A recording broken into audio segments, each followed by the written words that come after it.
All right, we're not done though. We have one more segment to do that I hope goes over without a hitch.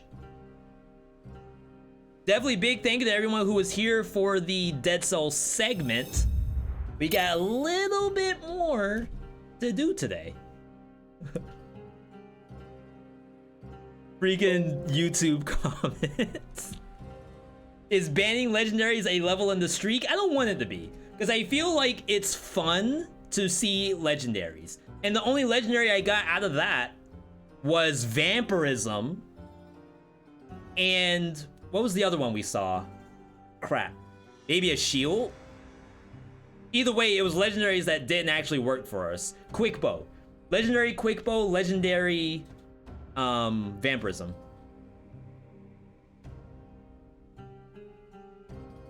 Okay. Let me close Dead Cells. Change the game, change the title. What we're doing right now, this is the last sub goal. Last sub goal was 150. And the reward was rating 20 roguelikes, 22 roguelikes from 2022. These are all games that I have played. Just gotta get everything set up.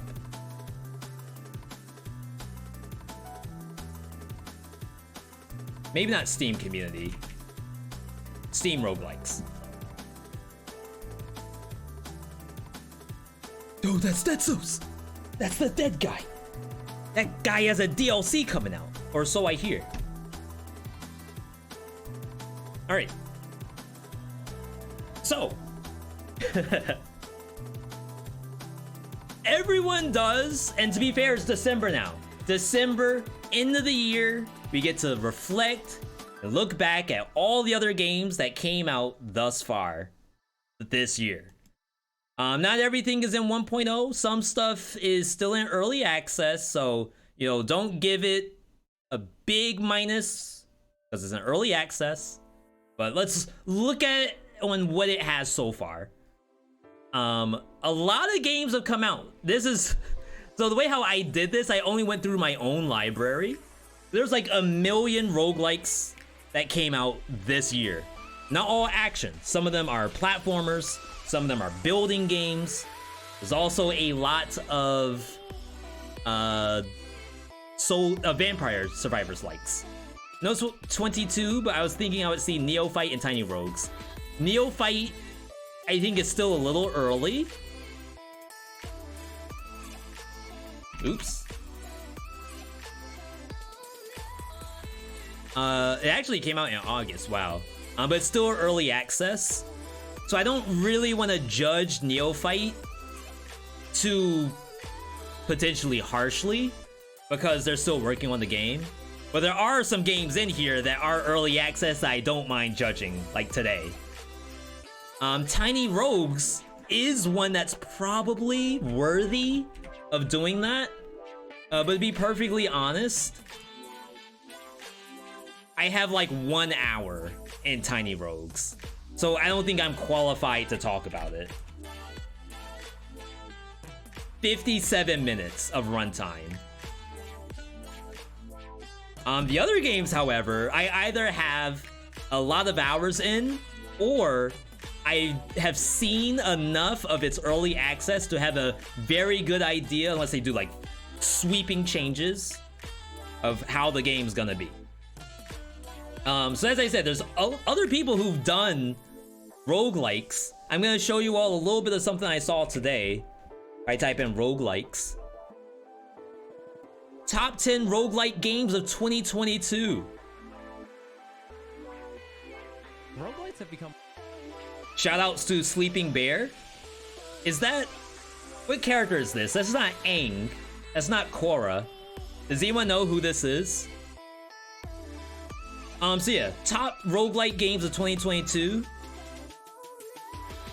Curse the Golf, Astral Ascent, Peglin, Shovel Knight Dig, I believe, 20 Minutes Till Dawn. Is this the Gladiator game? Sifu. What do y'all think about having Sifu in here as a roguelike? For anyone who's actually played this. Ravita.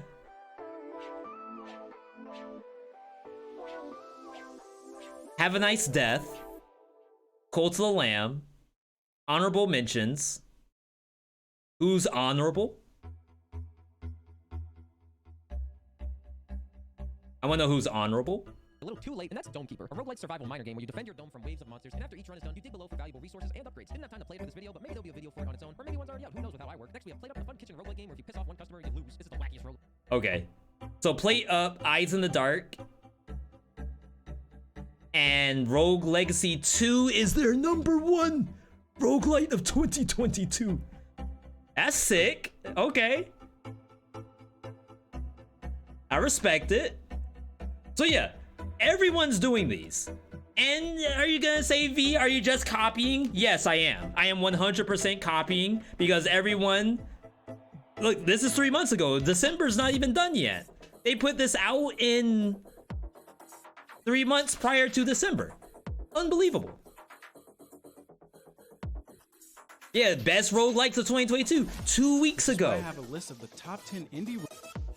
Have a Nice Death. Ember Knights. I own this? Do I own this? No. It's in draft, but I've never actually bought it.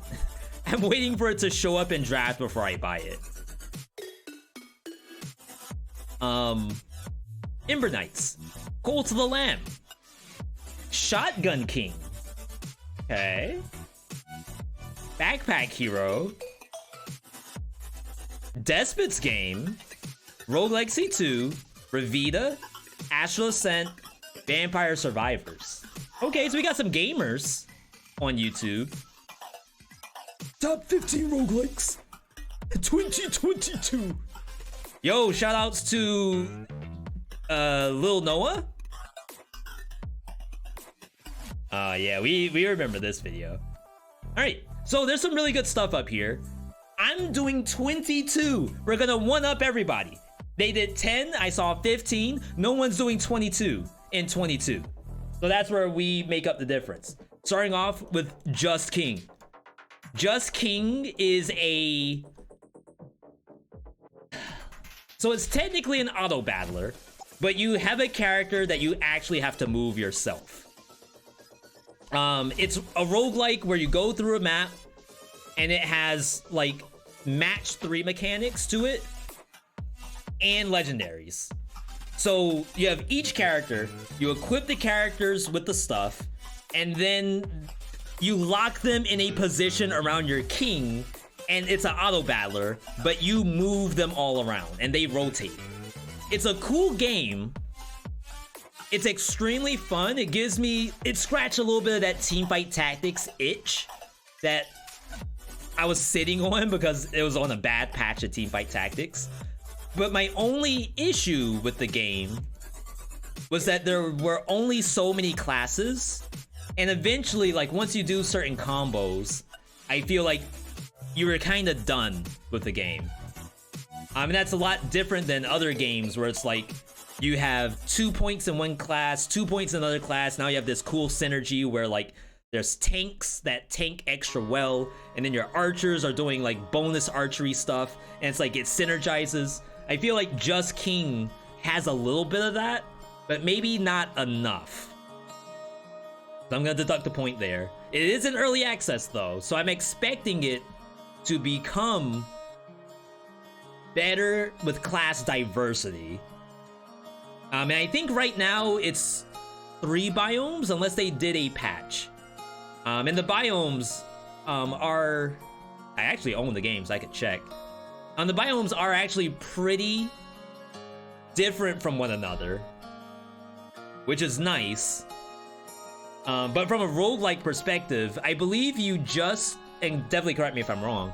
I believe you just do the one biome, and then the next run is in the next biome. I don't think they have a continuous mode. Let's look at some of the patches. Early access, new hero, so they're still adding heroes. Sun Wukong, pretty cool, with a Dragon Ball.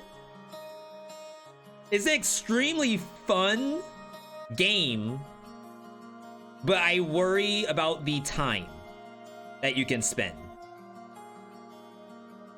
New patch, Spirit Realm, Blood Moon event.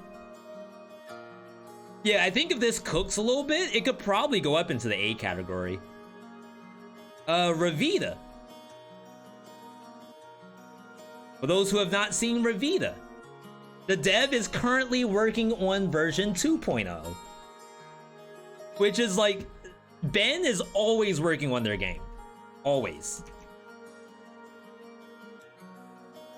Hang on, we gotta change the game and change the title. Just chatting. Top 22 roguelikes of 2022. So yeah, Ben is always working on this game. And it's become probably like a labor of love. By the way, there's awards going out for labor of love. Please vote for either Dead Cells or Revita as like dev teams that are actively engaged in the community and always trying to do better. Yo, TTG, good to see you. We have brand new shout out command, but I don't think it tells me what you were last playing. So time to grind. Could you let us know what you were last playing?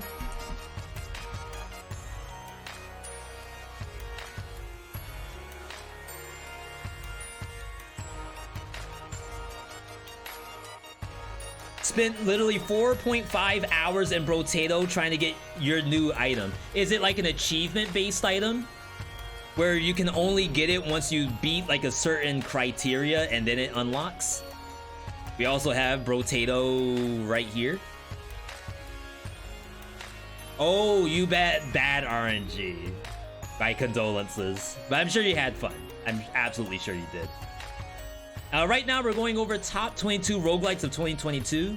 We're on Revita right now, about to watch a trailer of Revita. For those who haven't seen Revita, it's a 2D platformer, bullet hell, twin stick shooter. Where there's no currency in the game. All of the unlocks you get are from spending health. So every time you spend HP, you get the ability to upgrade stuff. And as I said, Ben is here in the chat right now, not not a paid actor, by the way, not a paid actor. The game has both incremental increases and relics that have like fundamentally changing stuff. So you have to look at an item and say, okay, will this item give me the most pogs for one gourd to handle? If no, maybe you save the HP. If yes, maybe you take it. Or risk versus reward, as someone's saying, perhaps you take everything with the expectation that you will get your health back later by playing well, because the better you play, the more recovery you can get, or you might find an item that gives you recovery. So I'd say in terms of the relic choice, the secrets in the game's jam-packed with secrets. There's all kinds of little things to find along the way. Alternate biomes. Difficulty. The game has... Ben, if it's not a spoiler, could you tell us how many shards are in your game? Shards are like heats in Revita. But the game has a heat system where you can level it up, and I want to say you can do it customized eventually. And then the game is a twin stick shooter.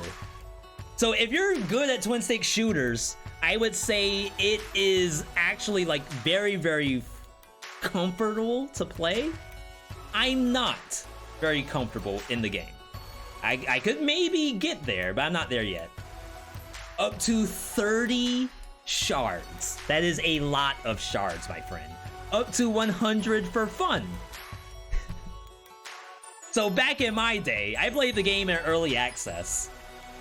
The game is so different than it is now. It's not even what I consider the same game. So right now, what are my issues with Vita? Again, not a paid actor. Yeah, Olaken Knight, thank you for following, and I hope you have a good night as well. Is Heat the name in Dead Cells? No, in Dead Cells we have boss cells, and there's only 5. So what are my problems with Vita? I don't have time to commit for it. So in terms of like your Binding of Isaacs or your Rogue Legacy 2s, those are games that will take easily tens, if not hundreds of hours to get everything you want, which is what the dev wants, right? The dev wants you to play their game. The closest thing I have, so looking at my Steam library, you all can't see this. Well, maybe I can do it this way.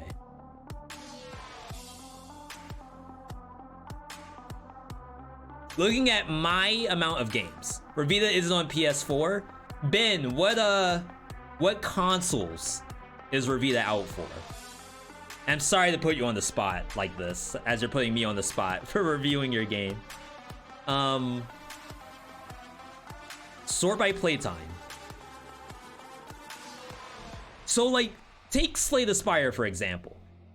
If you want to actually be a 20 Ascension player in every character, you're going to take hundreds of hours to do that. I think Vita is a game where you could spend hundreds of hours to get into like the tippity top of the quote-unquote ladder. Obviously there's no ladder, but you make your own ladders. The last time I spent 100+ hours in a game, it was in Elden Ring. And yes, I'm streaming the game, but I don't know if I want a game where I'm not done unlocking things at 100 hours.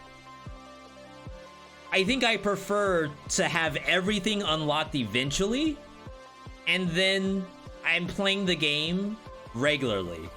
So like, in my world, it would be an A rank because I don't know if I will ever unlock everything to have like the ability to just play the game and have the chance for everything to show up.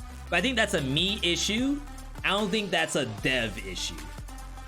Because if you think about it, someone who's playing Isaac, getting True God or whatever, all achievements, they now have all items, and now they can play the game normal. And like normal, I guess is in air quotes. But I'm used to games where you can unlock everything within like 100 hours or so. Sounds like a lot.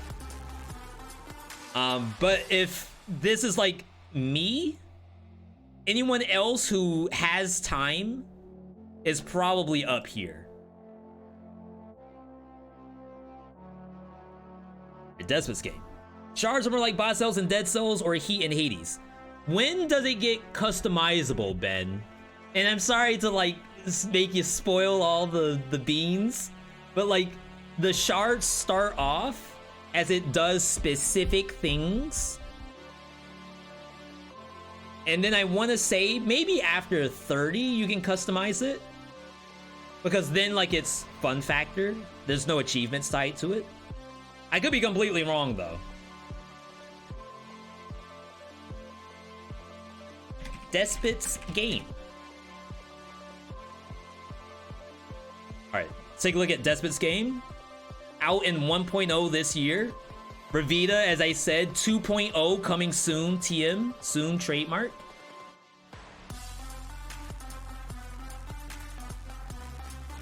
Okay, I was gonna say this is not like a good trailer, but it is eventually. Thank you, Ben, thank you.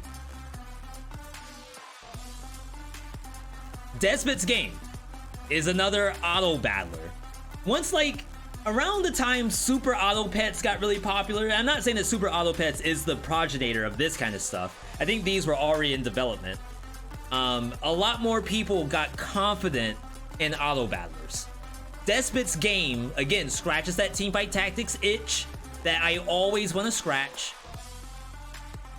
It has your match 3 characters make a higher level character. It has your traits. Well, it doesn't really have match 3, sorry. It has its traits. It has a biome run where you have to go through each biome, go through little ticks on the map, do a fight, win, and then eventually you get the best part of the game, which is PvP. There is PvP in this game. And you actually fight against people who are Giga Smurfs, Diamond plus Masters players, with like the most busted setups that I don't even know how they got through the main game with a setup like this. But I mean, I guess I'm just bronze, so maybe that's the issue. The game, in terms of its like auto battler portion, is probably top notch to me. It's also very hard from the beginning as a new player. In fact, I think if I was a betting man, if I were to ask someone to play Despot's game, who like they know games, they know their Apex, Call of Duty, Fortnite, they can do all of it. Ask them to play Despot's game, they lose. I think they might uninstall the game. The game does not feel good to lose it. And then the run itself is extremely long if you want to do the runs. Sometimes, like, if I get this in draft, I can expect to spend like 2 hours plus in one run of Despot's game. If I want to talk and stuff like that. As a normal player, you're probably not talking as much as I do, but it takes a long time to get through it.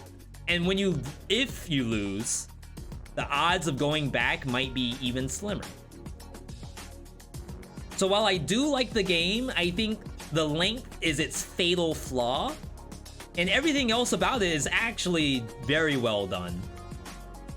So I'm going to leave it in the B. If it had any other issues, because I like the PvP, I like the maps, I like the little quests it has in it. It's got comedy in it as well. It's a little bit of a thinker game, a little bit of a 200 IQ plays popping off every now and then. If it had anything less, it would be in the C. Rogue Legacy 2. I agree, it's hard and you haven't gone back to it. Now, Tree of Ember, is this a situation like I said where you lost and you were like, I have no incentive to go back? And I understand as a dev, like, you never want to hear that. But you have to think about, okay, what can I do to make you feel relatively okay about losing? And like, okay, I gotta start up again. There's lots of games that have already solved that issue. Rogue Legacy... I can't spell? 2. This game is in 1.0. This is the second in the series. Rogue Legacy 1, known to be the grand whatever of pretty much all the roguelites out right now, especially Dead Cells. Dead Cells took a lot of inspiration from Rogue Legacy 2. A lot of people only think about the Castlevania portion, but the Metroidvania portion is a little less Metroid and a little more Rogue Legacy. It's like, it's an ongoing game. The whole point of the game is to have a character that is strong enough to beat the bosses. And I know, like, that doesn't sound right. Yes, point of every roguelite is to beat the bosses. But the whole spiel of this game is you will die, you collect money, the money is spent to upgrade the meta of the game, and then your characters are now stronger to beat the current boss, which then goes up to combat that, and it's just a back and forth. It's a seesaw effect. You get stronger, boss gets stronger. You get stronger, boss gets stronger. Eventually, you get to a point where you're so strong, you're probably over-leveling over the boss.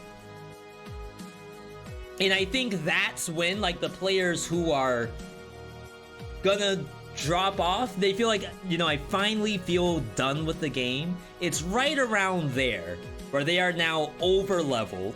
And then there's the other people who are under leveled and are seeing the game as a massive grind. Let me see if I can show the castle. It was in here.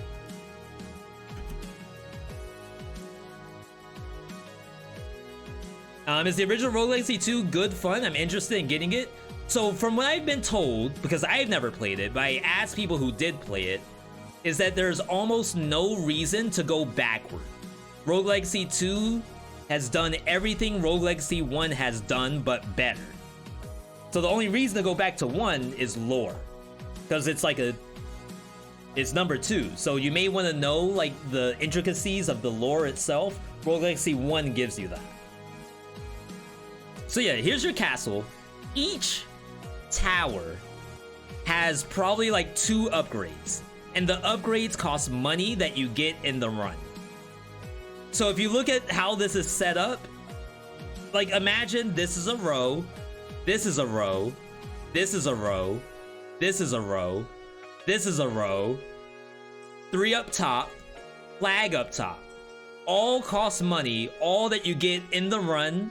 And if you die, you lose some of it, and then you get to spend whatever you can. So like no one, I don't want to say no one, but there's a lot of people who don't want to grind. So I have to take away a point for that.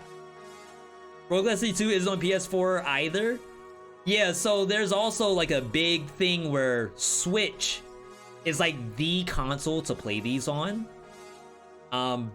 But Xbox, and especially Xbox with Game Pass, they've been getting games later after Switch, and then I hope like around the time Xbox gets it, PlayStation would get it. So yeah, I have to deduct the point for the grind. I think I don't mind grinding it because I'm streaming the game. Like it's natural for me to just play it for hours on end. But I can see where other people won't want to do that. My next complaint about Roguelikes 2 is that some of the characters don't feel as good to play as others. And they have done multiple patches to bring, it's almost like they're collecting data on win rates. And some characters, some classes have literally lower win rates than others. And they have tried to even that out. But some stuff in a roguelike sense, like if you see something drop, you just take it. So like in my opinion, I feel like I never lose a Valkyrie game. Valkyrie is a S+ tier character class in Roguelikes 2. If I take Gunslinger or Pirate, my win rate tanks. So I think there's a little bit of a balance issue when it comes to the classes, and it's fixable, but it's like you get to choose 3 classes. If I get Valkyrie, Pirate, Gunslinger, what am I supposed to do? I want to play the others, but you put Valkyrie there. I cannot not play the winning class.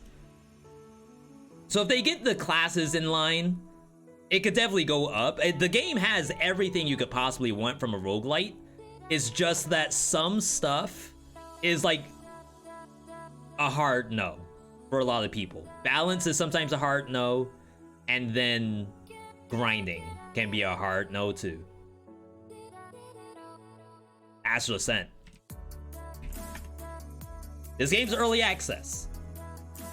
It is not anywhere near completion. So we will be voting on this based off of what it currently has. What Astral Ascent is a roguelite action game. It has cards in it. It's not a deck builder though. It's more so that you use spells on a rotation. So like you start off with like shoot gun, and then your next one is like slash, and then your next one is throw grenade, and then your next one is teleport. And you have a basic attack. The basic attack gives you your mana, and then you spend the mana to use a spell. That action to me is top notch. I love that kind of thing. They actually, okay, so I don't know if this is my feedback Is it like one step? Yes, but it's only 4. Unless they have like stuff that makes it increase. So you want to synergize a build that works with like your maneuvers. So for example, you don't want something that like works at range when all of your other 3 skills are melee. But you may have something that's like a gap closer. So it's like you have like ranged attacks, then your next spell is like dash in, then your next spell is explosion around you, and then your next spell is like teleport to the next enemy and then bounce them backwards. Incredibly fun. Keep playing the trailer. I was gonna point out that they changed the art. This is now pixel art. At one time this was drawn, and I want to say they actually took that as feedback. We don't want the drawn characters, leave it pixel. I don't want to take credit for it because that's toxic. I assume someone else said to do that. The bosses in the game are some of the best bosses I've seen in gaming.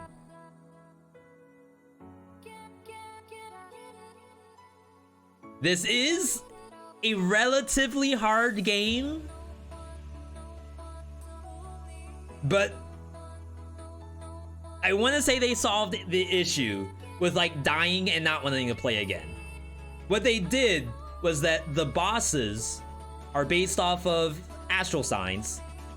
I think Biome 1, there's a chance of 3 bosses. Biome 2, there's a chance at 3. Biome 3, I think there's a chance of 2 bosses.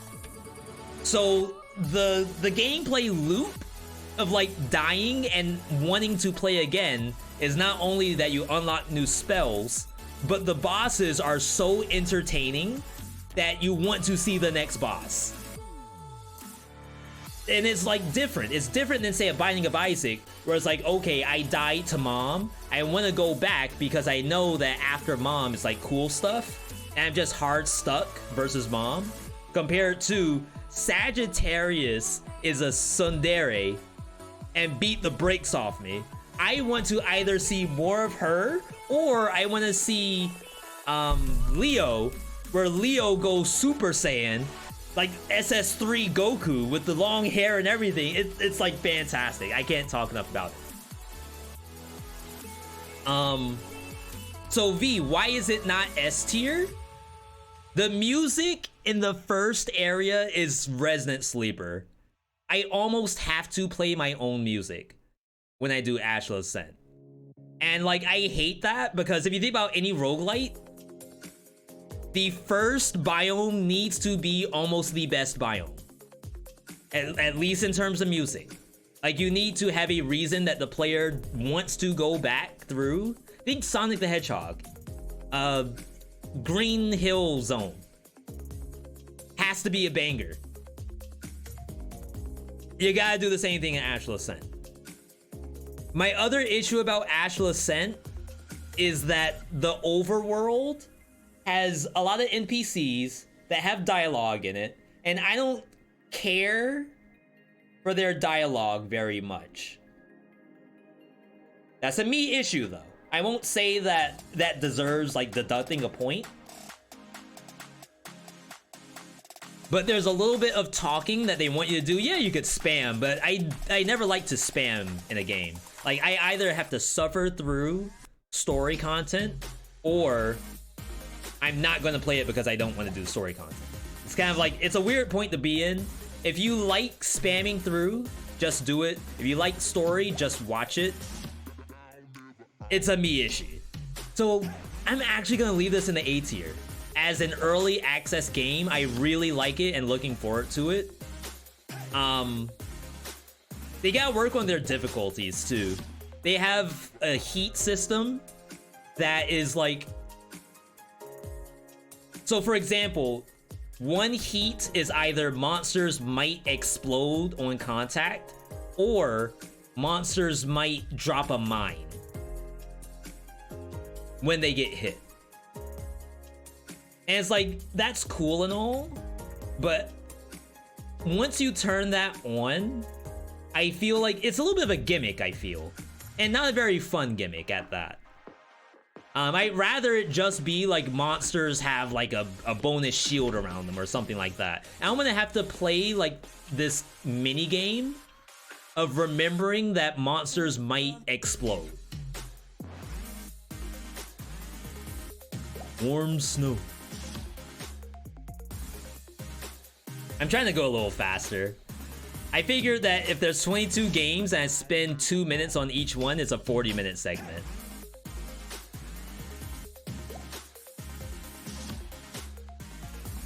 This is the new patch. So when you're looking at this, warm snow. What's warm snow, V? All I see is like vomit on the screen. I see slashes and I see health bars. The boss, I can see this kinda. Characters, okay, that guy's kinda cool. Look at that thing. That thing looks gross. Is that the game? Because I like this. It is, but it's not all the game. Let's see if it actually gets back to like an actual biome. This is their new patch. They added a timed mode. It's not really boss rush so much as it's like busted build, almost like Vampire Survivors-esque. Get busted or die, which is like a video that I put out on YouTube, literally called Get Busted or Die. So the game is Busted Build Simulator. Oh my god, that's loud. You are the unnamed samurai fighting against hordes of enemies. There's so many builds, almost not really infinite, but you can go through and play something different almost every time. And the whole goal of the game is to literally destroy everything. Now, it does a very good job of doing that. A matter of fact, the reason why you go back to playing this game is you were saying that that build was so freaking sweet. I gotta see more. Is the game hard? It can be. I'm not gonna say it's like the hardest roguelite. It's all about decision making and building. The harder you deal with building a character, the worse time you're gonna have. And the translations are really bad. So it's a Chinese dev. This game is actually published by Bilibili, the Chinese like entertainment, whatever, conglomerate, if you will. The game is solely dependent on how good you do, and it's not really got a lot of recovery mechanics to it. But oh my god, what do I don't like about the game? What can I give the game an actual minus on? Do I take points away from its translations? No. Like, English is the second language. It's my fault for not speaking Chinese. Do I take away points for screen vomit? V, where's your character at? Who are you? Is that worthy of deducting a point? You have to consider the game for what it is. You don't even need to see your character eventually. You just need to know that your build is so strong, everything will die. Where your character is a non-issue. That's the whole point. V, how's the difficulty? Okay, there was a point where this actual scaling was unplayable. The final difficulty had so much HP bloat that if you didn't get godlike RNG in like the first biome, you can't win. It's a war of attrition at that point. That is my only complaint, and it has been fixed to some degree. So I'm a little biased. Okay, V, I see a little bit of a pattern here. The wilder the game, the higher it is on the tier list. Yay, you got me. I'm not even gonna contest that. S rank. Cold the lamb. There's no way. V, I can't see what's going on the screen. You're not, that's the beauty of it. the stronger you are, the less you can see of your own character. You only see blood at that point. That's the gameplay loop. The more blood you see, the better you do, the more dopamine, serotonin combination. I don't know if you're supposed to mix that. I'm gonna have to ask my doctor. All right, Cult of the Lamb. A cozy game, if you will. Cult of the Lamb is an action roguelike inside of a cult simulator. How much simulator is there compared to roguelike? I'd say it's 60-40. 60% cult sim, but the cult sim is making your roguelite stronger. Almost think of the cult sim as the currency. Can we get some gameplay? They really don't have a gameplay trailer? I'm surprised. So yeah, anyway, the cult sim is your currency to make your character stronger. The more you take care of the cult, the more that your character grows, you get more spells. But then you have to take care of the cult because they will die or they will turn on you, which in turn makes your character slightly weaker. It's not like game breaking if you lose people, because your character's already kind of strong. But it is kind of annoying to have to go back and sift through making your characters happy again. But the game has some of the best in class Twitch integration. If I played Getsu Fumaden, I played every game in this list, and Getsu is right here. So Cult of the Lamb, 60-40. I won't dock it for that. What I will dock it on is the actual, like... So yes, you cultivate your cult. It leads you into better runs, but it's almost like a complete one-way street. If, for example, you're in a biome for too long and all your characters die, what's gonna happen? You go back into the biome and you get new characters. I'm already strong enough to do the biome. The only thing I'm really losing at that point is the ability to revive. So I don't think it did a very good job in like that gameplay loop of cultivate, be good in the biome, and then like be good in the biome equals cultivate, which it does, but like that's it. It's 1 for 1, 2, and then it stops there. That's like the feedback only opens up new biomes. It doesn't really make you care that much that they die. So that could be buffed though. Like they could always put out a patch. Let's say it's New Game Plus, which the game technically has a New Game Plus. A New Game Plus where you can do a biome. Your biome is only as good as the current level of your cult. The biome is going to do stuff to your cult. If it kills them, or it makes them starve, or makes them sick, that's like the risk reward. Can I risk losing 5 cult members to get like this legendary item? That doesn't exist in the game. And I feel like that was a major miss. Everything else I love in the game. I actually love the culting. I love the roguelite. It's a little basic, but as a cozy game, like if someone was to say V, I love Animal Crossing. Would I love Cult of the Lamb? If I were to tell them, well, you need to be a god gamer to play the roguelike portion, that would suck. I'd rather them be able to play the game than me say that I enjoy the game because it's, I feel like a Giga Smurf when I play it. Next game, Source of Madness. You all on Twitch may not have seen this game.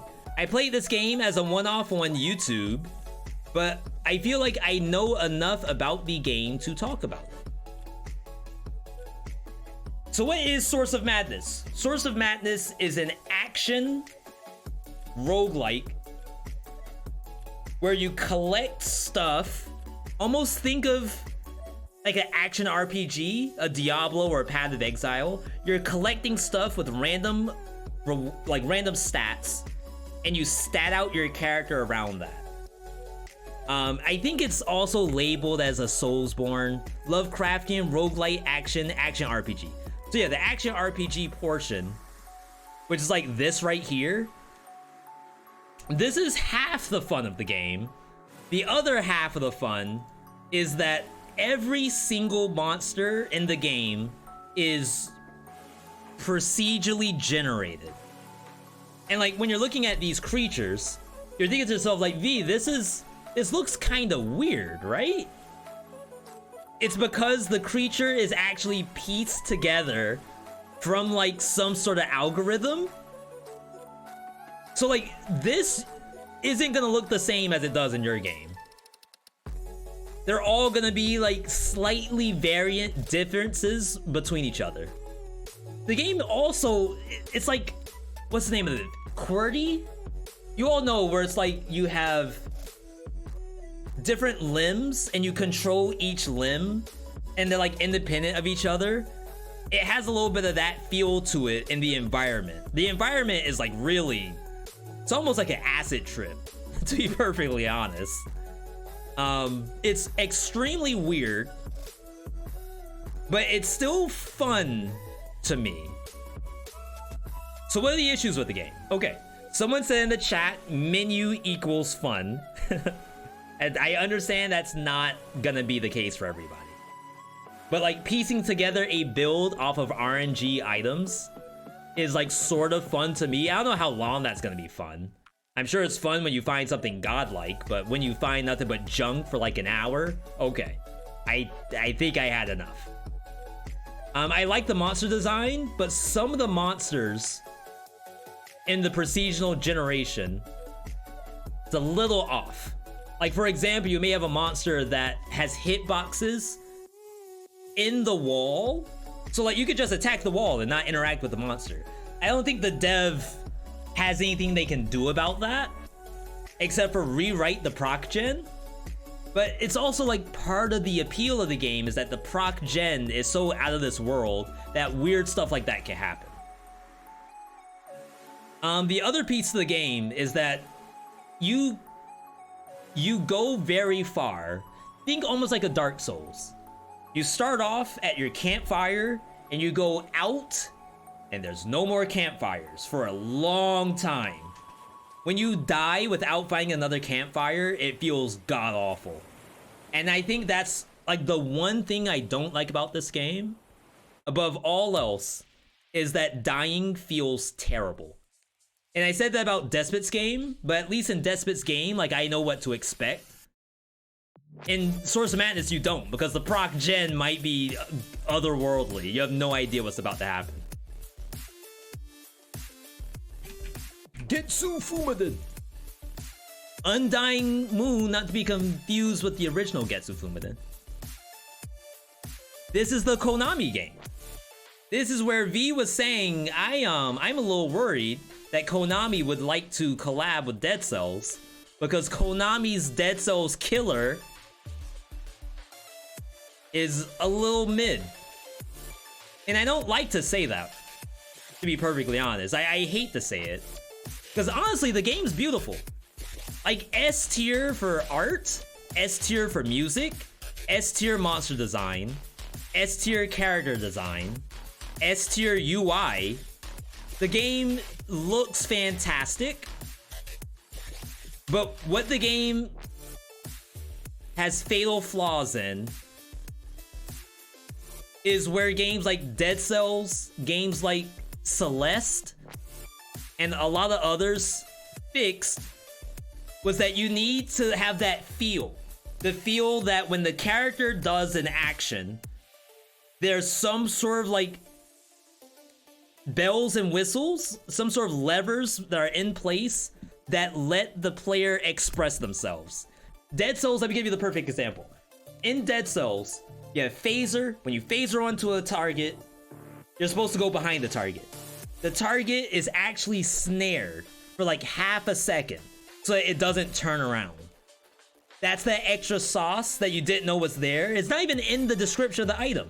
They expect you to play this like backstab gameplay. They have to make sure the monster doesn't turn around. Getsu Fumaden doesn't have that. Getsu has your gameplay, the monster's gameplay, and those are like separate from each other. You have to play assuming that the monster will do X, Y, Z. And a lot of people don't want to go through that hoop. I want the game to kind of like let me do my thing, express the skill, and not have to just play based off of the game's allowances. So we're gonna take a notch off because of the gameplay. The biomes are extremely long, like some of the biggest biomes I've ever seen in any game. And it is a Castlevania-like, if you will, not a Metroidvania, just a Castlevania. So there's no real meta unlocks besides like more health flasks, higher rarity stuff, etc., etc. There's no like additional movement tech that you get to traverse around these gigantic maps with teleports in each corner of the map. Very, very bad. Outside of that, like the gameplay loop of play the game, restart, it's good for a while if you start skipping stuff. And I'd hate to say that. Like, I hate the idea of not full clearing a biome. But the game's great if you start skipping half of it. Like, if you cut the runtime from 2 hours down to 1 hour, sure, the game's probably fantastic. And if they were to do that, literally cut the game half, I think it would have done better. But unfortunately, that's not where we're at.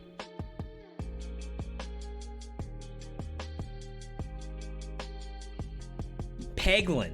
This is a $16 game? Holy crap. Now, I'm not being toxic as in like all games should be $3. But this game, at the price point, like you look at this, you're thinking, V, this looks like it should be a $3 game. You're not thinking about all the little details, the little intricacies that make this game actually fun. So, as you're looking at this, V, it's Peggle. I drop a ball into pegs, they pop, and then it does damage to the monster. How fun can that actually be? You're missing this piece right here. These things in the corner, as well as these things right here. These are all different balls.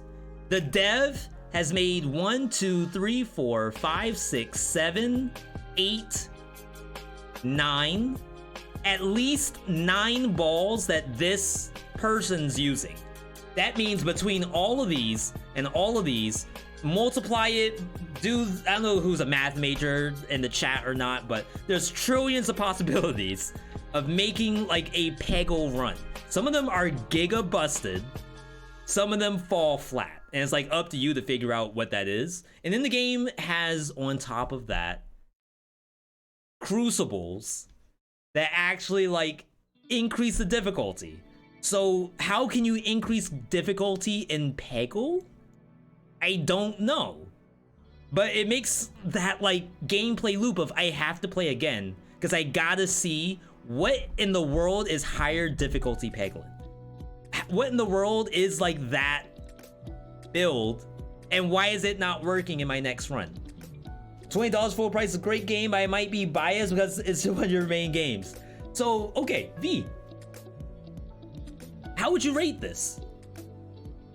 It has probably best in class deck builder concept. It's like, it's out of the box. Maybe that is deserving of praise in and of itself. You have all of these games, clones, if you will. Peglin took an idea and actually went out of the box. I'm not saying that everything in here is a clone. A lot of them are not. As a matter of fact, most of these are not really clones of anything at all. I'd say each one of these devs went out of the box in their own way, which is fantastic. Peglin went like way out of the box and bought a new box and put themselves in that box. Like that, I think is worthy of a lot of praise. My only issue with the game is that sometimes I expect the build to work and it just doesn't. And I don't want to blame it on RNG. I don't want to blame it on the pegs. Right? I tossed it and then all of a sudden it didn't do what I want. That's part of the fun of the game, is that it went like straight down the hole when it was supposed to bounce. Like that should be fun. I don't know, maybe I keep it in the S tier because it's something that I would play right now if I had the option. And it's just, there's nothing like it. You know what else there's nothing like? Shovel Knight Dig. The shop update changed the game. As in like buying stuff from an NPC with currency?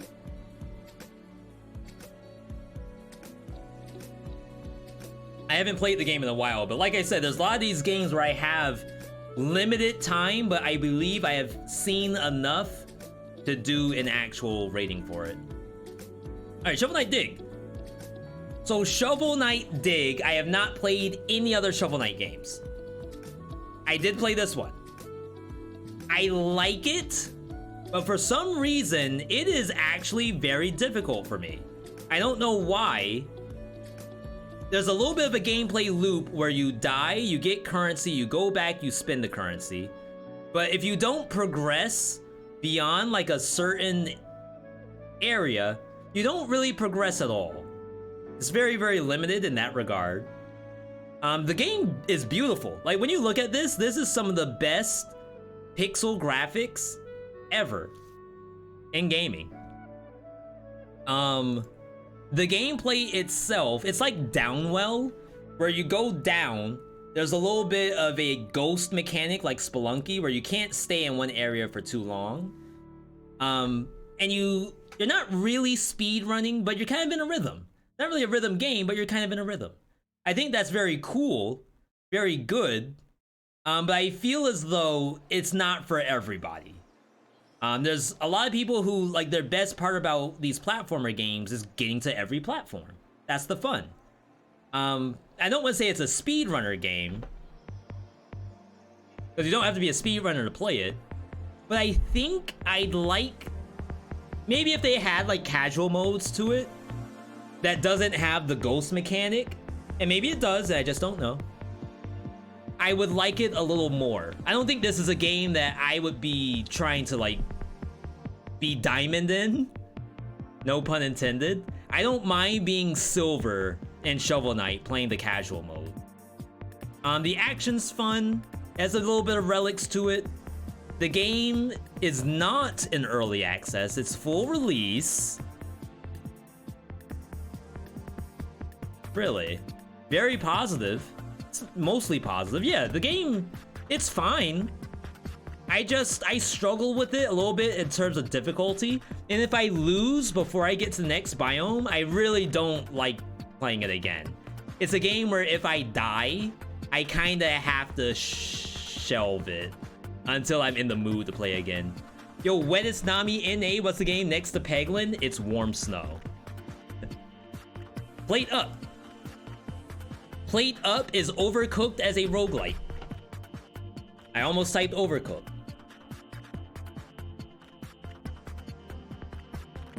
So when I hear Overcooked as a roguelike, what I think of is that it's a cooking game where I have like randomized dishes and then I have to serve the dishes. And then like curses will appear, which make the game harder. And it's up to me to figure out how to outplay the curse with the stuff that the game gives me. And it does have that. That is very true. But what the game also has, which I actually think is the real game. So there's two games in here. There's one where it's like, there's the roguelike piece. And then there's number two. It's like, that's this. This is the best example. Okay, so we have all of this stuff. You are making pies, I think. I think that's a pie, or maybe a waffle. Waffle, steak, and tomatoes. That doesn't sound very good, but that's fun. I actually think that's extremely entertaining. How do you counter this? Okay, we need good burners for our steaks to not take too long. We need wet pads so that the grease from the steak doesn't make the ground wet. We need to place everything in a position to serve the customers quickly. That's great. Let me see if it shows the bad. Okay. And this is, I'm not gonna say that this is outright bad. All I'm saying is that this is the second game. You only saw half of it. The second game is Conveyor Simulator. How do you beat the game? You need to make a conveyor belt system. Like you're playing like the highest level Civilization or like cult sim games out there to self-serve as much as possible. This is someone playing the game solo right now. This is one player serving everybody off of this system. And I personally do not like this. Now, you can probably play the game without doing this, but I know this exists and I can't do it, so I feel like I am losing half the game. So because of that, I have to deduct a point. I know like watching people do that 200 IQ strat stuff is extremely compelling, and a lot of people make that their content. They are a plate up streamer where they have like this super sophisticated setup. I understand that. I can't do it. I feel like I have to deduct a point for that because that's probably half the game. What else do I not like about the game? I feel like the lose condition is extremely unforgiving. Basically, if you lose one customer, I believe it is a loss of the run. You could be at the very, very end. And I don't know if there's like in the roguelike things you can collect where if you lose one customer, you don't actually lose the run, like you have a health bar and maybe it does half your health.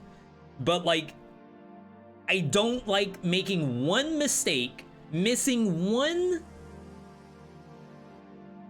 freaking Yelp reviewer, not even Yelp, like a Google reviewer. They leave a 1-star review on my restaurant and the restaurant has to close down. That's, I don't know. I can't really say that one. Like, that's not Gordon Ramsay Hell Kitchen. It's one person. So I gotta put it in the C just for that. Will the list be uploaded somewhere? Will there be a VOD for this stream? There should be a VOD. This, I hope, will be uploaded once I get VeeDotEditor on the scene. Oh my god, this is taking forever. I talk too much. I don't know how to not talk. Where's Shotgun King? I didn't play Shotgun King. I want to make a point that every game in this list is a game I have played before. And I'm gonna give you all a little bit. Again, I'm not being toxic. Which is why I have a... I just want to show you why I want to do this. Oops. Which is why I have a list of the top 10 indie roguelikes. Shoutouts to Derek, by the way. My only complaint with the video is that if you played a single one of these games yourself, you definitely made it sound like you did not play them. I don't want that as a comment. I want my comments being V, warm snow and S tier, you're smoking. I'm not, it's a Red Bull. This is non-alcoholic. Dome Keeper. So what Dome Keeper is, I actually think like Dome Keeper's a cozy game. Like if you're an Animal Crossing or a Stardew Valley fan, I think you would like Dome Keeper. It's not like super big brain, but if you make a good decision, it sticks with you, and when you make a bad decision, the game does a pretty decent job of telling you you made a bad decision. Everything's on a timer. The stuff that you find is usually always a plus. So what the game is that you have a dome, you protect the dome from waves of enemies that come in on a certain time, and then once that's done, you go down, mine around a bit, get stuff, go back up, rinse, repeat until the run is over. You will probably die a lot in your first hour or so of playing the game, but as I said, every time you die, you do something different. Like, this is not a game where you repeat mistakes, because you know what the mistake is. And they also have a lot of stuff to offer you to change your gameplay a little bit. I think it's very good at doing that. The only thing I don't like about the game is that you don't get a ton of the unlocks right away. I think there's a little bit of you have to progress, you have to do well in order to get some kind of new stuff for your next run.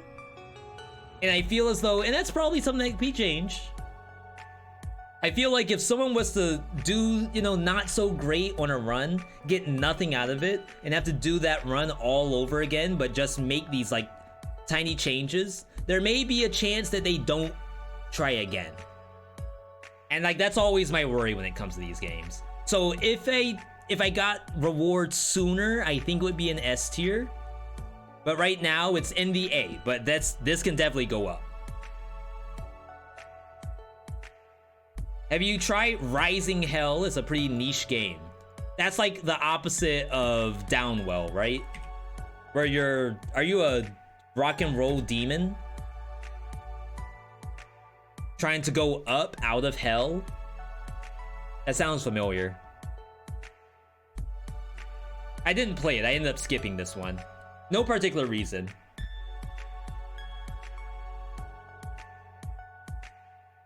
It looks great, but I think I just played something else. Different heroes, different price styles. Yeah, it looks beautiful. I just, you all know me. I have 50 million games to play and still have my full-time job. Feels bad. I know Shotgun King is great. I was saying plate up. As in plate up is not good or plate up is good? Sorry if I missed a little bit of chat there. Okay, Loopmancer. We gotta look at Loopmancer.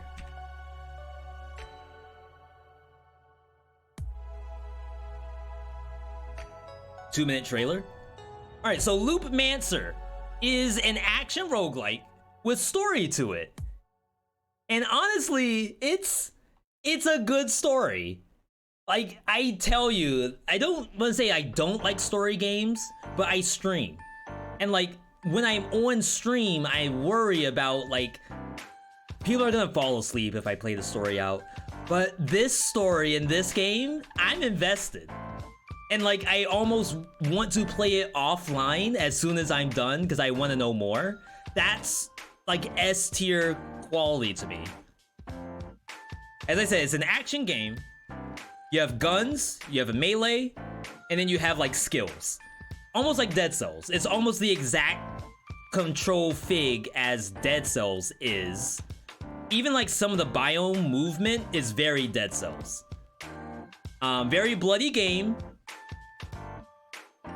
A lot of cursing in the game, but they actually added a filter that I turned on for less profanity.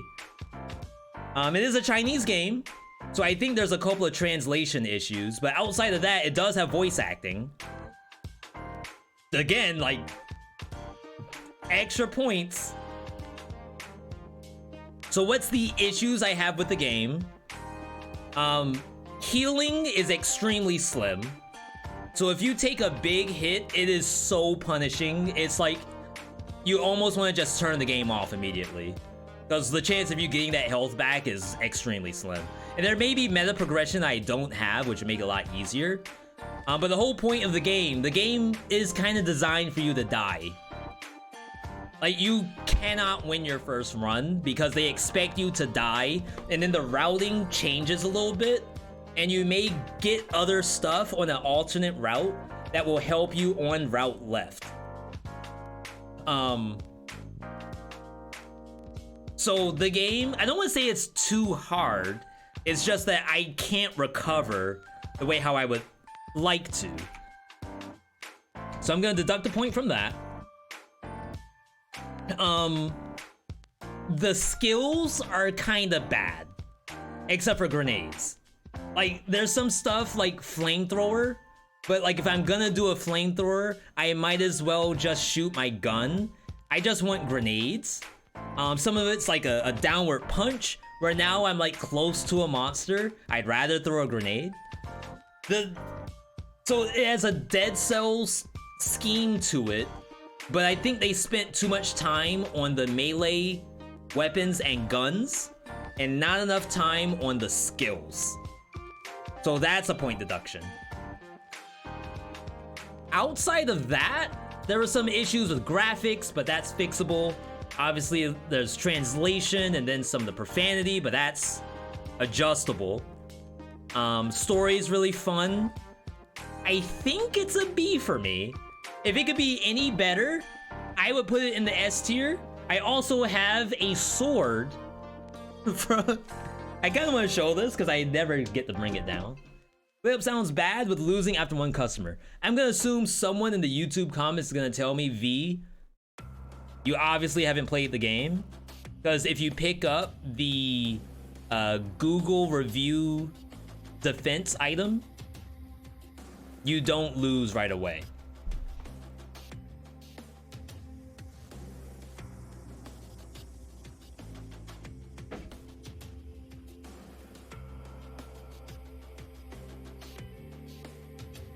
While you all were out playing Dead Cells, studied the blade. Okay, where is it? Yeah, it's there. It's upside down. But maybe you can read it. Loop Mancer. But backwards. Maybe if I turn it. This is not how you hold a sword, by the way. Don't try this at home.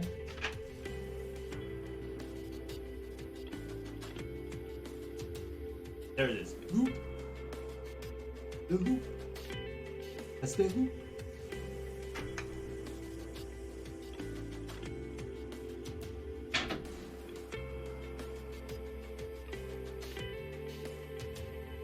That's funny that you talk about recoverability in Loop Mancer like how I talk about it in Dead Cells. I think in Dead Cells, because we have mutations for recovery, like there's ways to mitigate it, but the game expects you to die if you take that much damage. In Dead Cells, that is. But in Loop Mancer, I don't want to die that fast. I want at least some chance. And I feel like you don't get that. Same thing what I was saying with Plate Up. Yeah. Alright. Deflector. We're almost done, people. Almost done. If each of these are like 2 minutes apiece, this is like 4 minutes. Deflector. What is Deflector? Deflector is a top-down, well, really isometric, but it's better to think of it as top-down action roguelike that is different from Hades, where your main DPS is deflecting, parrying, if you will. But because it's top-down, the way how the parry works is that you basically have like this field in front of you. There's not a lot of deflecting in this trailer, by the way. You have this field in front of you, and you activate the field like you're doing a parry, and then whatever bullet is coming at you gets reflected. But you can also reflect your own attack. And that's like the big piece of the game, except for this character who can apparently just shoot. But that boomerang, think about Sivir from League of Legends. You use your Q, the Q comes back, you deflect it, and the Q goes back out with a bonus. Like all of this here, this system could be like when you reflect, your bullet splits in two. When you reflect, enemies are frozen on hit. When you reflect, you do like an explosion behind you that knocks enemies away. Very, very cool system.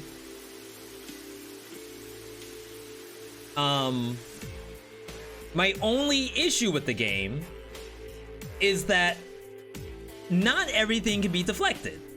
So looking at this right here, and okay, I get it. It's a little bit of balance, because if you could deflect everything, then you may as well just stand in the corner and just spam parry. I get it. So in this formation, the red orbs are parryable, the yellow orbs are not. You have to dodge roll through the yellow or parry the red, and that zone is now safe. But I think the speed at which that happens. Let's see if we can do it. Imagine you have the controller in your hand. Wait for the circle. It's gonna be after this. Almost there. Now, okay, they're coming in. Up, up. I went down. Or that, where it's like a snake formation of yellow and then red coming out. I don't want to say that that's bad. I just think that in a bullet hell where you are mentally thinking about parries, you now have dodges that are obviously like sort of counterproductive to do a dodge. Like you don't outright die for not parrying, but you lose DPS. But not really from a DPS standpoint, but more so like the more you don't parry and the more you dodge roll, I feel like you're going to stop doing parries at some point and just spam dodge roll. And now you're not even playing Deflector anymore. You're just playing Hades. So there is definitely a level of the devs want you to do both. But I feel as though the dodge roll portion should be as little as possible. And you can kind of see that there's not a lot of yellow. There is some. So like if you can just find, I know we just saw about warm snow, V, all I see is vomit. V, all I see are dots. Just find the red dots and go for those. The game's great. If there's too many yellow dots, I feel like the game's not as great. I'm gonna deduct a point because of the idea that I'm now having to battle myself mentally between dodge rolls and not dodge rolls. Biome selection is like, it's kind of good. I think the game is actually like kind of good. Wait a minute, dodging versus parrying is an idea in Dead Cells. I remember trying to parry the big bird, but I guess Dead Cells isn't called parrier. So Dead Cells is an example of a game that does have stuff that can't be parried, but I feel like parrying is something that you learn second. In Deflector, you learn parry first. And parry is like not a gameplay mechanic that I'd say most people gravitate to. The first thing you think of when you play these top-down roguelites is I'm playing Hades, I want to dodge roll. Dodge, revolution is what SD used to call it. So this is the opposite of that until they finally tell you, oh yeah, now you have dodge, revolution. Just don't do it though, because if you start doing it, you lose DPS. I feel like most people aren't gonna do that. I'm actually like the biome selection, all that stuff. I think it's sometimes a little unreadable. Just like how Warm Snow was, but in Warm Snow, it's unreadable because I'm OP. In Deflector, the room is OP, so I am only so strong to deal with that. Alright, next up. Otherwise, game is fun. I actually really enjoy it. Vampire Survivors. Some people are calling this game Game of the Year 2022. V, this game is the original Vampire Survivors clone. Did anything else do this before Vampire Survivors? Yes. But Vamp is the first game to either A, get on the stream that actually worked, and B, put emphasis on like the actual fun factor. Is it fun to fight against millions of PNGs? No. So like, what am I gonna do as the dev to make fighting PNGs entertaining? Okay, busted build simulator. I'm going to make it so that your build is as cool as possible. And then like the PNGs are dollar signs. Like you want PNGs. You want more PNGs. Other games have that as an issue where it's like, okay, I don't really want to play anymore. Stop throwing things at me.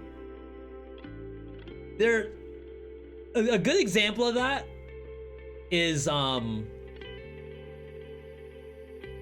good example. Crap. I don't think I have one just in my library where it's like, please stop throwing things at me. Gunfire Reborn, new update maybe? Technically, so it's like a horde fighter similar to a Vampire Survivors, but they all obviously shoot at you. And like you need a breather. In this game, your breather is you're busted. And you can't really get that in a game like Gunfire Reborn's new update. So to be perfectly honest, I don't really care for Vampire Survivors as a game, but as a stream game, I'm all there. But I respect it, right? I know why people find it fun. Imagine you have a Steam Deck. Shout out to anyone in the planet who has a Steam Deck. You're on the subway in New York City. You're playing Vampire Survivors. You're using like every battery in your Steam Deck because it can't handle all the PNGs at once. But it's a really good freaking train ride, I'll tell you that much. If I were playing Zelda Ocarina of Time on Nintendo 3DS, I'm falling asleep. I hate to say it. So okay, Vampire Survivors. What's bad about it? Honestly, it does a lot right. You lose your first run, you get like 10 unlocks. Multiple characters. Okay, I hated that character, I'm gonna play a different one. You play that character gets its own unlocks. Okay, I got no unlocks in this run. What did I get? I got like a synergy that I didn't know existed because I got 2 things and then I unlocked the ability to see like an encyclopedia of stuff, which weirdly enough like should have been in the game in the first place. I don't really get that part. But I'm not gonna deduct points because of where they put the meta in the game. The only thing I would deduct points in is that it's just fighting PNGs. But eventually, at some point, they added more sophisticated monsters that either A, shoot stuff, B, they spawn stuff, they might go in like a formation, they might be like faster than normal enemies. I think there's still room. And to be fair, they just released a DLC announcement, which hopefully this DLC solves all of those issues that me and SD have of it's just a PNG, it can't hurt you. I think it's still S tier though, because it actually solves every issue that we have with some of these games, and they are still like fixing the game for even people like me who are haters. I'm just a hater.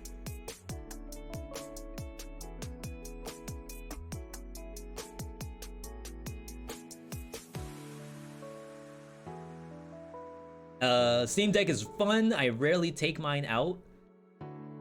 You rarely take yours out, but it's fun? Or are you saying that you're too worried that the outside world can't handle itself around your Steam Deck? That's where I would be. People walk around with their Switches. I'd be horrified if I took my Switch out of the house. Players can control the difficulty with Curse, which may become too easy. Curse is like an actual pickup though, right? So doesn't it also like eat one of your equipment slots? Alright, Summon Eterna. This is a Castlevania-like, kinda. This one's kinda weird to describe. So imagine Dead Cells. 2-button Dead Cells. So you don't have a skill. You just have your primary weapon and then like an ulti.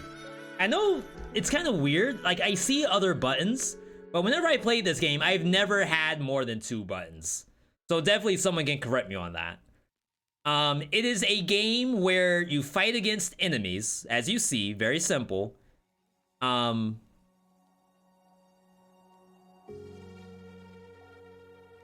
that's like cool and all. Like, and some of the enemies are actually very, very good monster design. But that's not really the game. The real game is right about... Where can I find this? We need the overworld. So there's 2 parts to it. There's like different weapons with different kinds of rarities.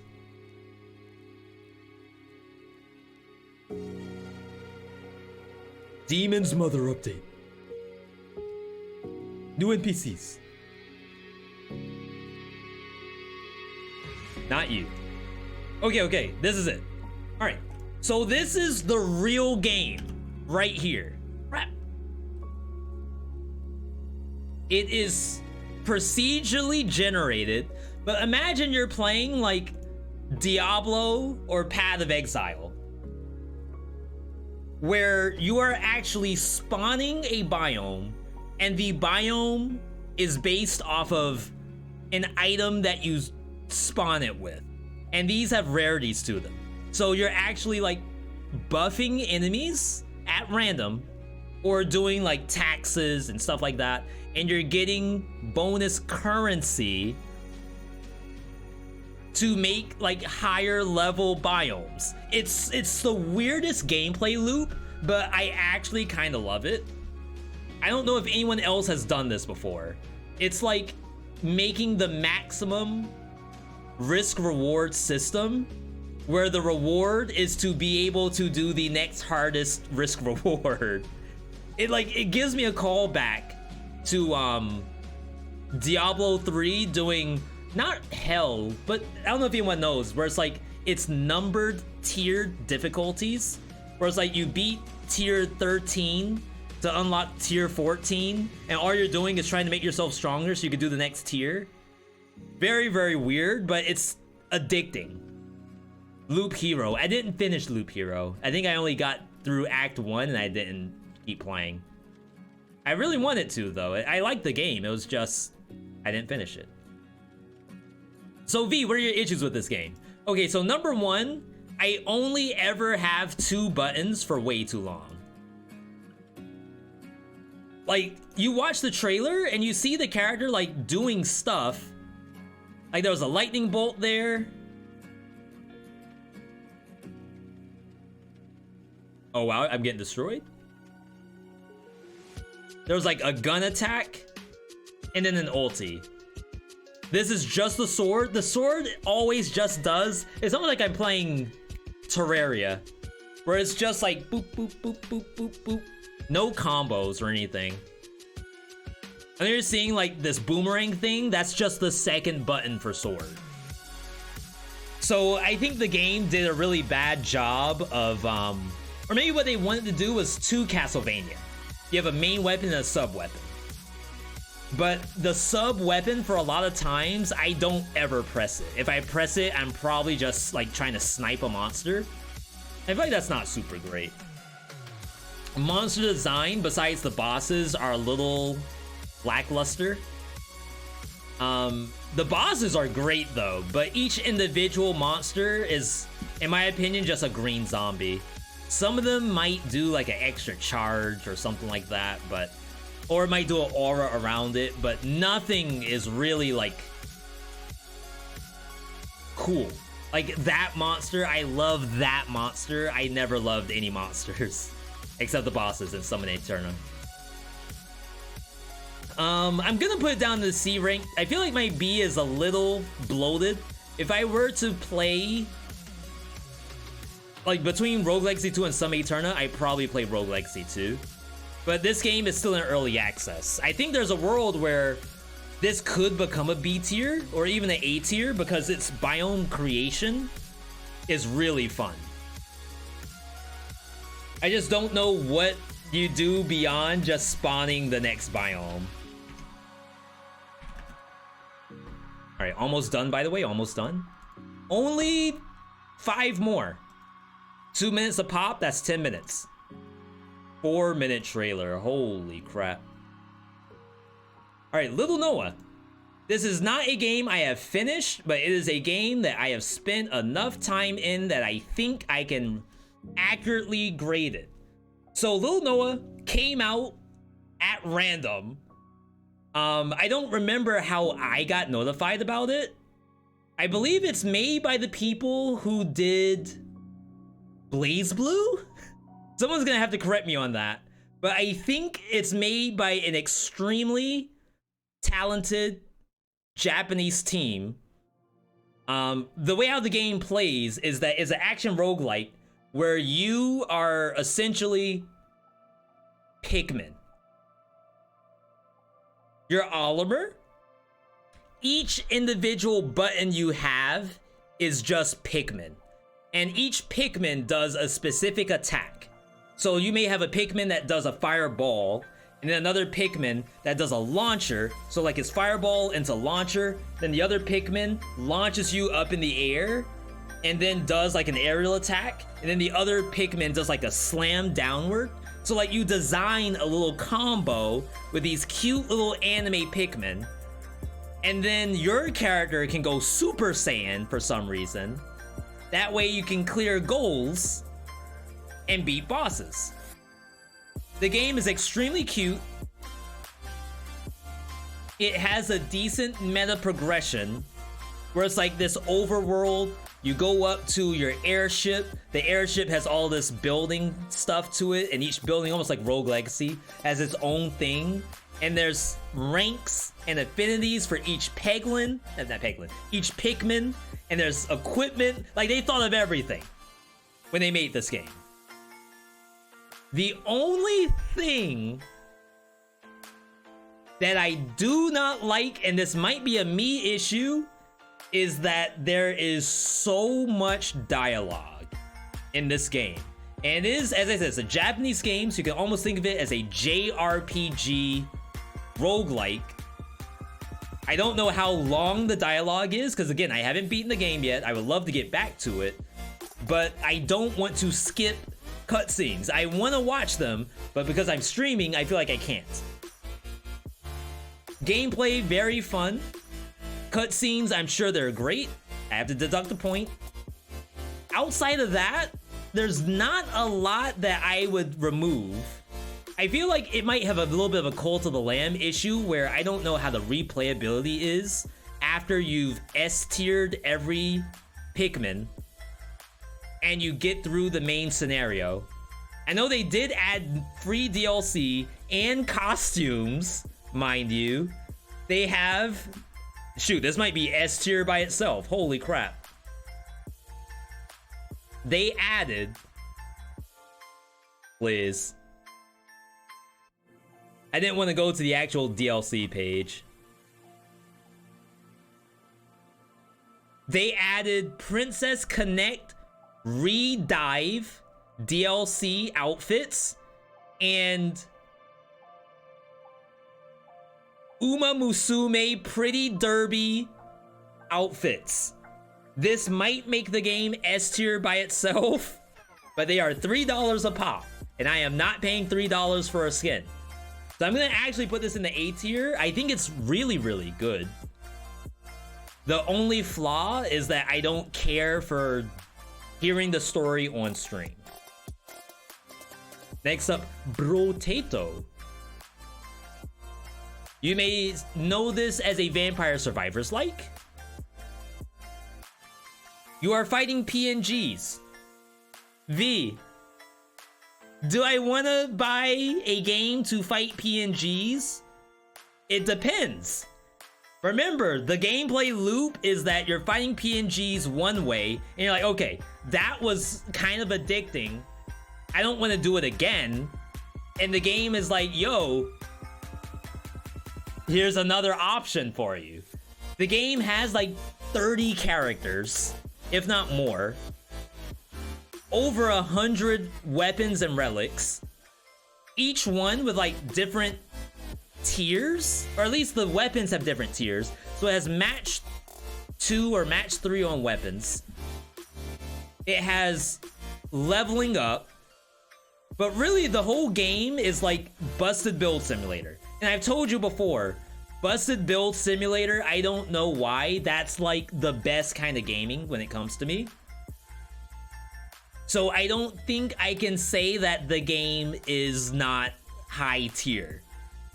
Now, compared to Vampire Survivors, V, which one would you play? You have a gun pointed to your head, choose one right now. Vampire Survivors, Brotato. What do I choose?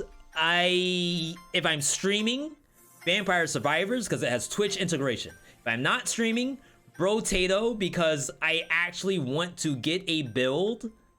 And Vampire Survivors, I feel like you don't really get a build.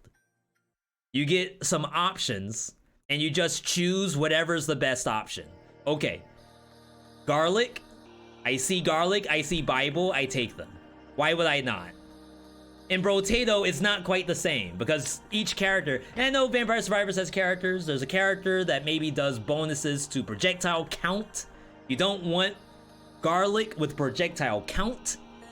In Brotato, it has that too, but to a like 10th degree. So I think it's S tier quality. There's just like, it's just gaming, no story, no anything like that. Check out Madville, Good Kid Madville City. Buster keeps checking on me because he wants me to go to bed. He actually won't go to bed until I go to bed too. This reminds me of, not Forewarned, Breakthrough. We played a game called Breakthrough, which looks very similar to this aesthetically, except I think they tried to add more comedy to it.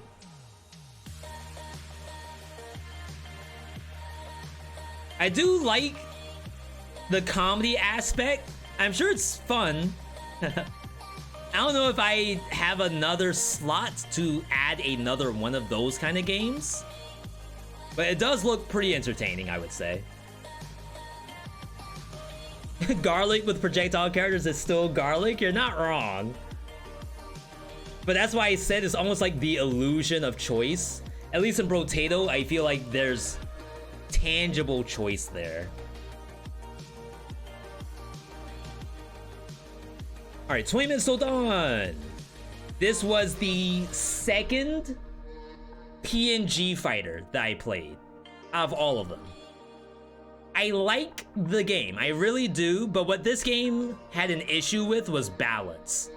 Like, there are some weapons in the game, because there's different characters, and each character starts off with a certain weapon. Some weapons were outright F tier. So there was a crossbow, and to play crossbow in a world where I could just play Elementalist, or Lightning, which is technically Elementalist, or Summoner, why would I ever want to do stand still and shoot one bullet every 3 seconds when I can do this? Like, look at, okay, think about this. You're playing a roguelite with replayability. If I get middle, I'm pogging out. If I get, it was in here too, I'm not gonna be able to find it. If I get, please let this be the right spot. Like, this is okay. She shoots multiple bullets, and then on reload, she shoots bullets around her. Oh, is it showing like the evolution of a single build? This is where it's like Resident Sleeper. So the build's cool at first, because you think about, okay, thrown daggers, the daggers are summons, you get summoner stuff, it's gonna be really cool. But until this build goes live, you're falling asleep. Like, you actually don't do anything until the build activates. And that, in my opinion, is like the worst part about this game. This is fun. The early part is not. This is fun. Shooting one bullet, not fun. And I know, yes, Vampire Survivors does that too. But in Vampire Survivors, your next, like, you have one weapon, your next weapon literally puts a second thing on the screen. And in 20 Minutes Till Dawn, you may not get that. You may start off with one gun, little pea shooter. The next upgrade, pea shooter reload speed reduced by half. Oh, baby. I gotta deduct the point for that. The characters are cool. I feel like the maps are not, though. I think, and again, I might be wrong on this, but I think it's still the same maps. Unlike Vampire Survivors, where there's multiple maps, your character is fighting against the same one, and you do something else with the next character.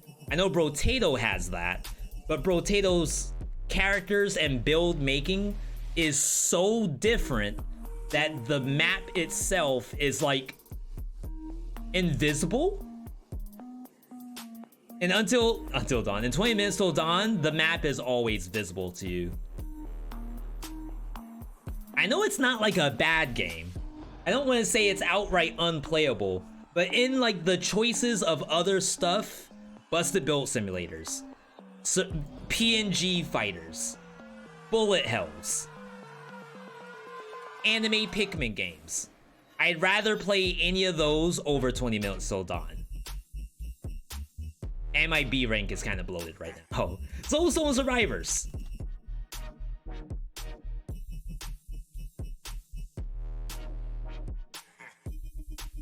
The next in the... Wait, that's not a PNG. This is three-dimensional PNG fighters? What's a... Wait, there's no such thing as a 3D PNG file. What is this, V? This is witchcraft.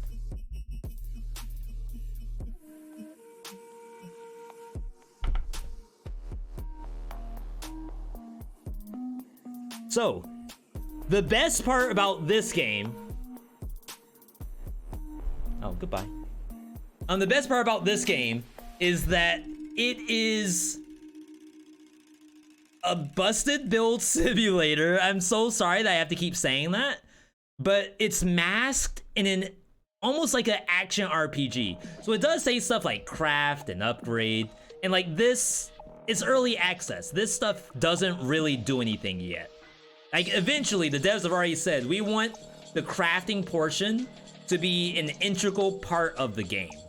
And we're not quite there yet. Really, the game right now is just like, I'm a barbarian. Well, okay, look at this. I'm like a chaos sorcerer. I throw like multiple daggers, and every time I go into a portal, I do daggers around me, and I can make the daggers as big as the screen. I'm a barbarian. I spin to win. I spin every half a second. And then like I also nuke the board every like 3 seconds. So it's like I spin until my nuke is ready, and it's just boom. That's fun to me. But the other piece of the game, again, a lot of these games, it's not really just this. Show me the secret menu.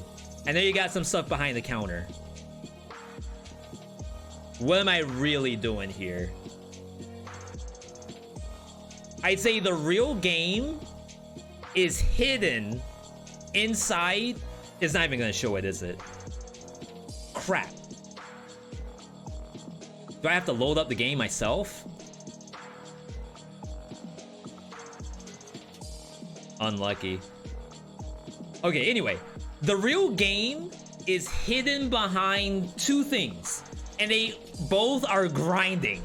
And I know this is like the worst take you will ever hear, but this is Busted Build Simulator inside a hidden action RPG where all you do is grind. Look at this, 666 million currency. They're just grinding for currency. The currency is to unlock runes, and then you take the rune and you unlock the next harder difficulty tier to grind more currency. And I'm sure at some point there will be an end to the currency grind, but the devs have already said that the main, like, far out goal is that the grind doesn't stop. You're looking for like epic god tier gear that costs 6 million currency to unlock. Let's see if I can find the actual quote.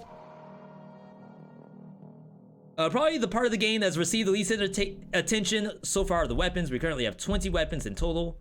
Our plan is to continuously add new weapons until each character has 5, which I'm sure are gonna be like legendaries and stuff like that. This will be a major feature. Okay.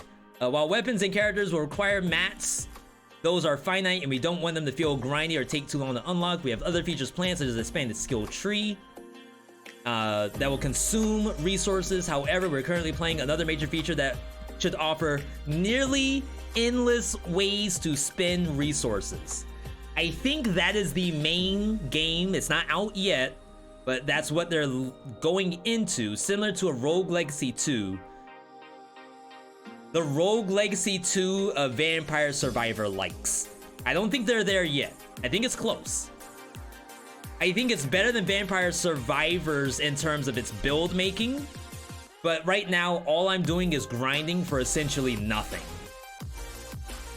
Once they get that part, it's gonna probably go into S tier for me. All right, and then the last game, Eyes in the Dark.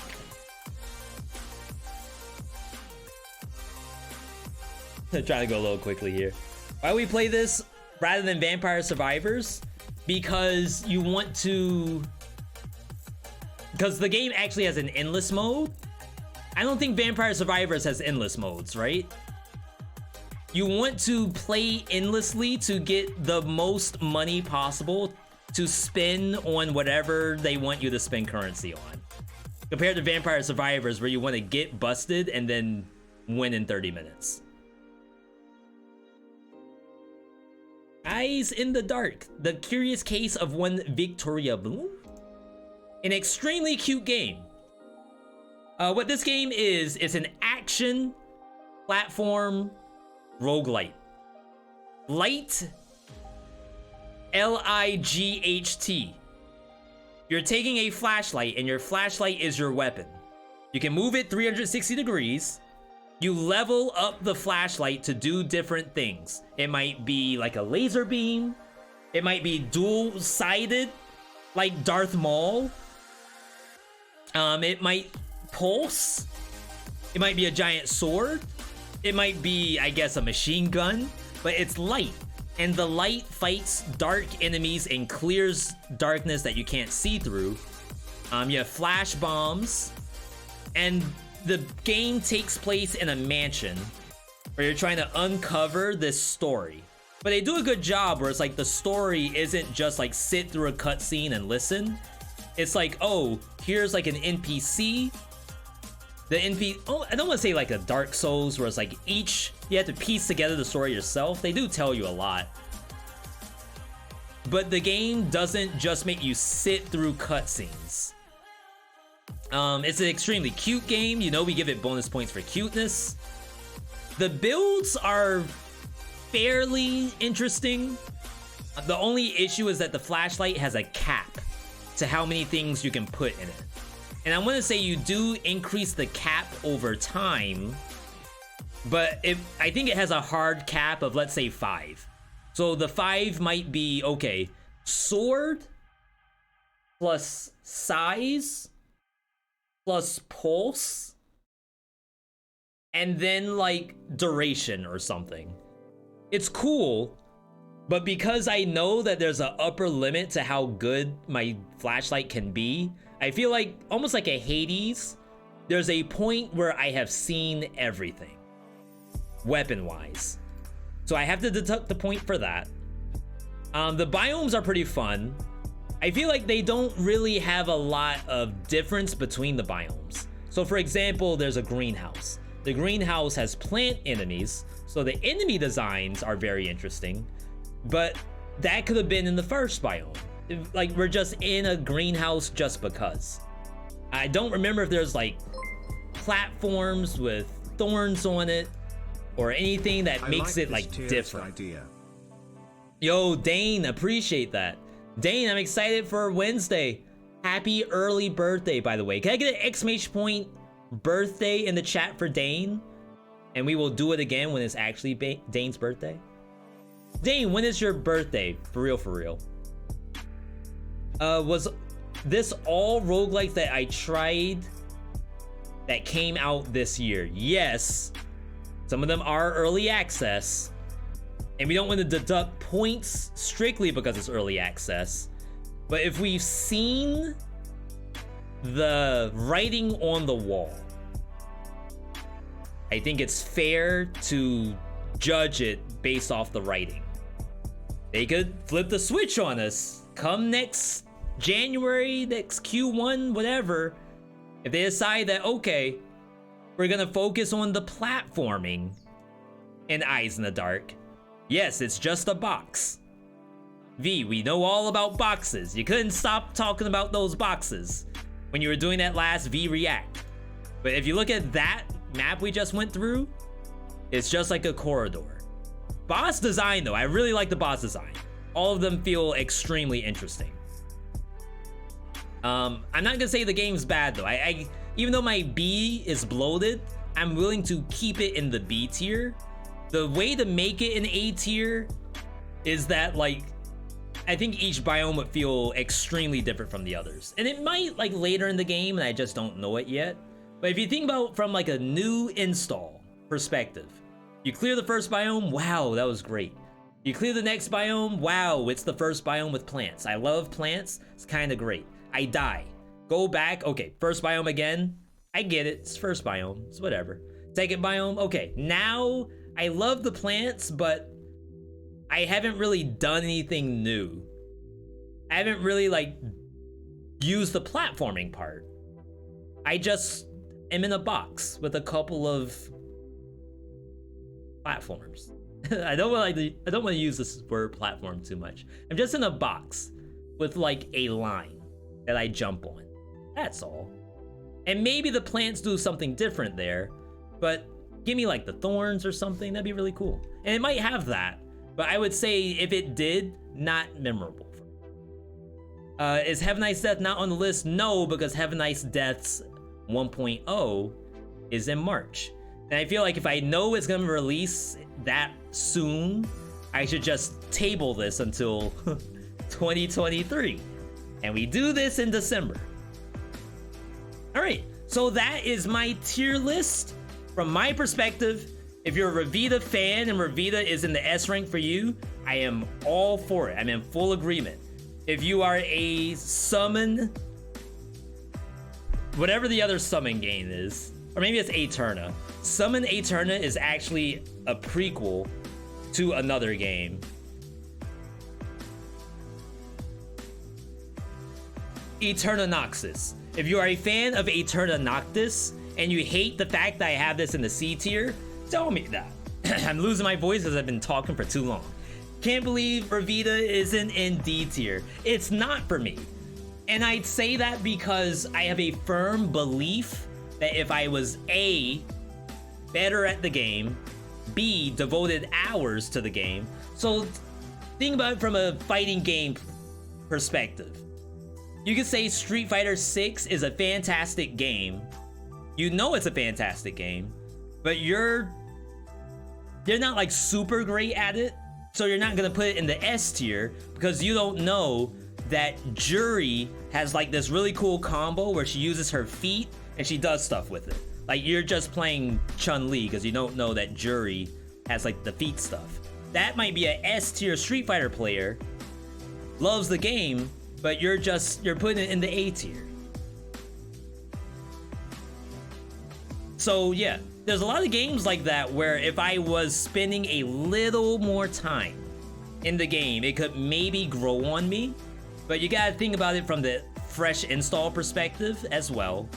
Would they want to do 200 IQ gameplay with conveyor belts? Maybe not. Would they want to walk through a biome for 30 minutes? One biome, by the way, for 30 minutes. Probably not.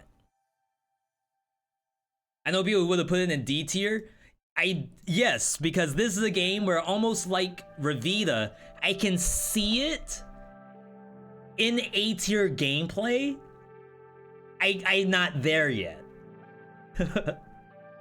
Like, I think if I got hours in, I could play it to where it looks like, oh my god, V, this game is fantastic. I've been sleeping on it. I didn't know it was that good. Okay, to be fair, I have 500 hours in the game. That's why it looks that good, because I'm a Giga Smurf. Alright. Yo, that was fun. That took a little bit longer than I thought. There were 22 roguelike games that we covered in not 22 minutes. Why did we choose number 22 where it's 2022? I know there were games I didn't cover. If you want me to say a little bit of something about a certain game that came out in 2022, just ask me. I'll try to respond to it. But for now, we are going to be ending our stream. Aw, V. Don't forget to take out the trash, like you said you need to. Crap, I feel like the Red Bull kind of hit. Backpack Hero. Do I want to play Backpack Hero? I kind of don't. Void to Go-Go, that is on my list of things to do, but it's kind of far down in priority. I have some other games that I need to hit first for V Try Me's. Oh, by the way, V Try Me tomorrow, we're doing Dead Cells, followed by Cardboard Kings. No. Yes? Dead Cells, Cardboard Kings, and Psyched. But I don't know what goes after what. Is the game called Psyched? Hashtag ad, by the way. The game is called Synced. It is an action roguelike. Just to say that. Okay. We got to end the stream here. Just checking to see if we can raid anyone today. I always check if it's raidable, but it's not always. We could raid Cobalt Streak.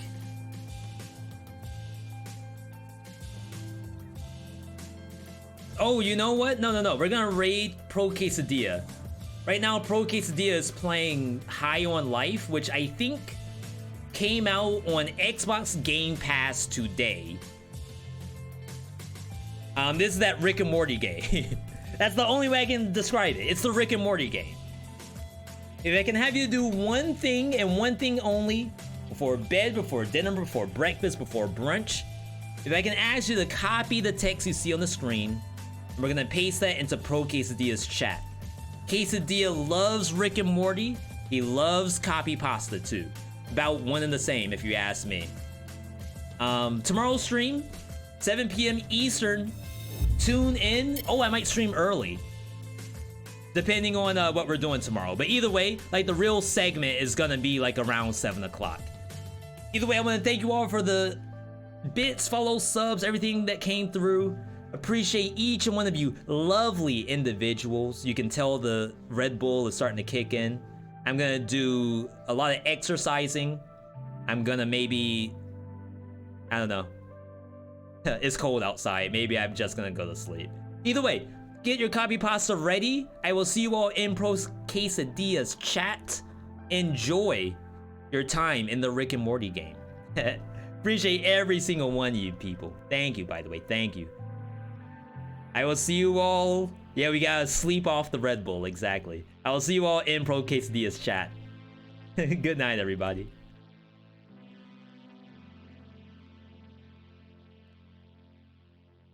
No. Not what I was thinking it would be. Oh no. Oh no. Oh no. Please don't tell me it is. Oh my God.